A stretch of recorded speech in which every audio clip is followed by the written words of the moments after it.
ದೇವ್ರ ನಾಮಕ್ಕೆ ಸ್ತೋತ್ರವಾಗ್ಲಿ. ನನ್ನ ಹೆಸರು ದುಂಡಮ್ಮ. ನಾನು ನಮ್ಮೂರು ಇಟ್ಮೂರು ತೊರೆದೊಡ್ಡಿ. ನನಗೆ 3 ಜನ ಮಕ್ಳಿದ್ದಾರೆ. 3 ಜನ ಮಕ್ಳಲ್ಲಿ ನನಗೆ 2 ವಾರದ ಹಿಂದ್ಗಡೆ ತುಂಬಾ ನನಗೆ ಹೊಟ್ಟೆ ನೋವು ಗೊತ್ತು. ನಾನು ಹೊಟ್ಟೆ ನೋವು ಬರ್ಬೇಕಾದ್ರೆ ನಾನು ತುಂಬಾ 2 ರಾತ್ರಿ 2 ಹಗಲು ತುಂಬಾ ಹೊಟ್ಟೆ ನೋವಿಂದ ಒದ್ದಾಡ್ತಾ ಇದೆ. ನನ್ನ ಮಕ್ಳು ಹಾಸ್ಪಿಟ್ಲಿಗೆ ಕರ್ಕೊಂಡು ಹೋದಾಗ ನನಗೆ ಹೊಟ್ಟೆ ನೋವು, ಆ ಡಾಕ್ಟರ್ ಅಂದ್ರು ನಿನ್ಗೆ ಅಮ್ಮ ಕಿಡ್ನಿಲಿ ಏನೋ ಪ್ರಾಬ್ಲಮ್ ಇರ್ಬೇಕು, ಅದಕ್ಕೋಸ್ಕರ ನಿನ್ಗೆ ಹೊಟ್ಟೆ ನೋವು ಅದು ಕಮ್ಮಿ ಆಯ್ತಾ ಇಲ್ಲ ನೋಡು, ನಾವು ಸ್ಕ್ಯಾನಿಂಗ್ ಬರಿತೀವಿ, ರಾಮನಗರದಲ್ಲಿ ಸ್ಕ್ಯಾನಿಂಗ್ ಮಾಡಿಸ್ಕೊ ಅಂತ ಹೇಳಿದ್ರು.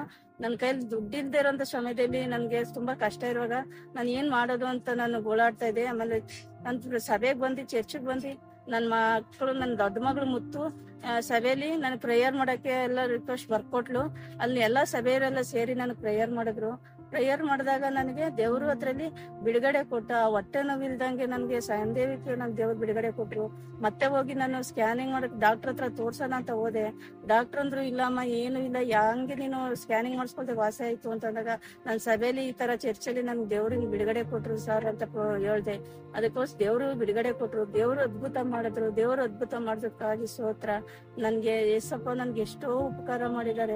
ಈ ಸಾಕ್ಷಿ ಹೇಳಕ್ಕೆ ಕೊಟ್ಟಂತ ನಂಬರ್ಗೂನು ನಾ ಪಾಸ್ಟರ್ ಅಭಿಷೇಕ್ ಅವ್ರಿಗೂ ವಂದನೆಯನ್ನ ಸಲ್ಲಿಸ್ತೀನಿ.